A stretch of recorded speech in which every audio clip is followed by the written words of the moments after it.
Anda mungkin sering ya merasa kayak tenggelam gitu dalam lautan data pemasaran, bener nggak? Iya banget. Kadang saking banyaknya info malah jadi bingung sendiri mau diapain kan? Nah, pas banget. Hari ini dari bahan yang kita punya, kita mau fokus nih gimana caranya navigasi di lautan data itu. Kita bakal bahas dua kompas penting, Marketing Information System atau MIS, Hmm, sama Marketing Intelligence System. Ya, dua itu. betul. Tujuannya? Iya, biar Anda lebih paham gimana sistem ini bisa nyaring informasi yang paling relevan. Supaya keputusan pemasarannya lebih tajam gitu ya. Dan bisa nangkap peluang di pasar yang, wah geraknya cepat banget ini. Iya, persis. Oke deh, mari kita selami bareng-bareng ya. Sip. Sedikit konteks dulu nih.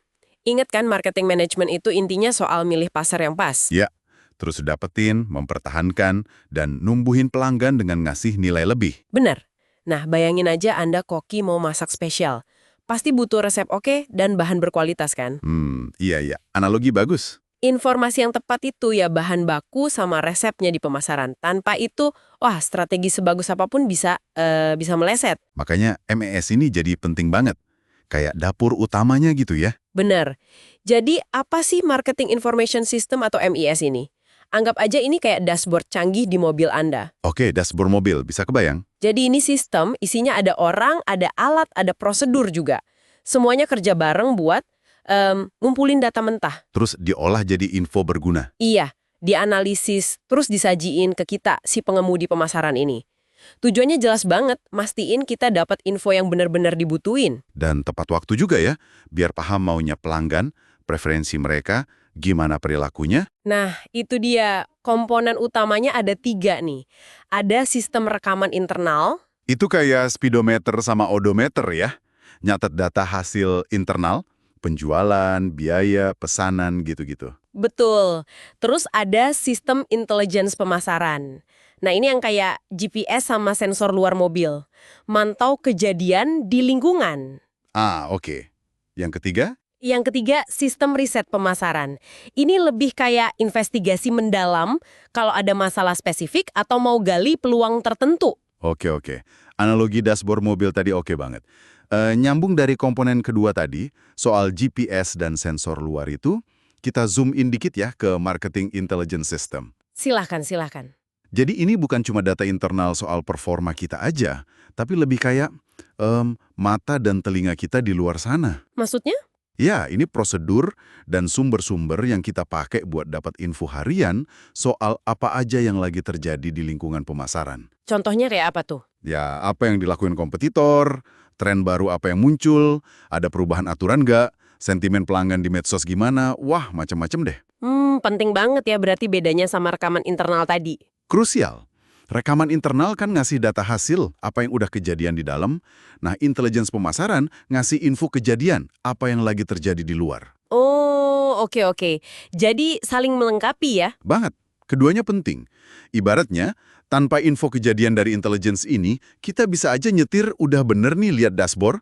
Tapi nggak sadar di depan ada jalan buntu atau malah ada jalan pintas yang lebih bagus gitu ya? Nah, persis. Bisa bahaya kan kalau nggak lihat luar. Terus gimana cara ngumpulin intelligence ini? Kayaknya nggak gampang ya? Caranya sih macam-macam.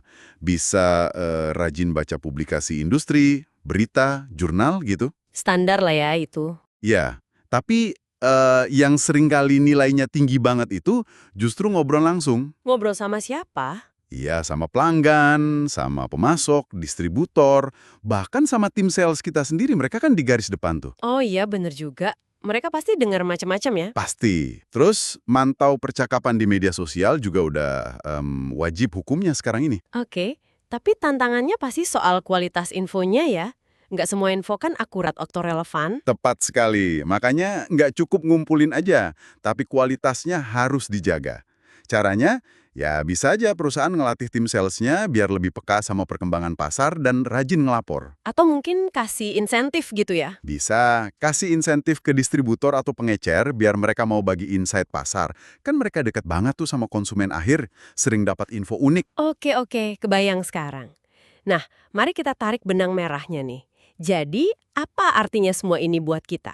buat Anda yang jalanin marketing management sehari-hari? Signifikan banget artinya. Gimana tuh? Kombinasi antara lihat dashboard internal dari MIS sama lihat peta lingkungan eksternal dari intelijen pemasaran ini, wah itu bikin kita nggak cuma reaktif, Tapi juga proaktif ya? betul, bisa ngidentifikasi pergeseran pasar lebih awal, ngelihat celah atau peluang yang mungkin kompetitor nggak lihat. Jadi informasi ini jadi dasar yang kuat gitu ya, kayak fondasi rumah. Nah, bener banget analoginya.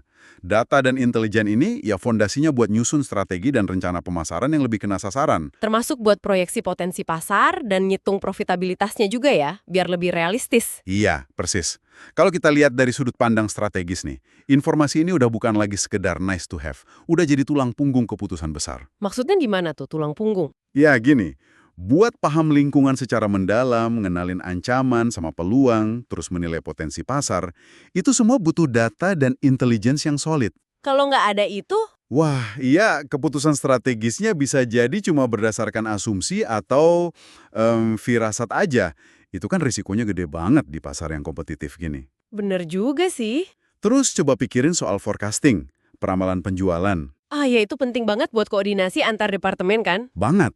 Peramalan yang akurat, yang idealnya gabungin tata historis internal sama intelligence pasar eksternal, itu vital buat, yaitu tadi, koordinasi. Bayangin aja kalau tim marketing ngeramalin penjualan tinggi, tapi produksi nggak siap.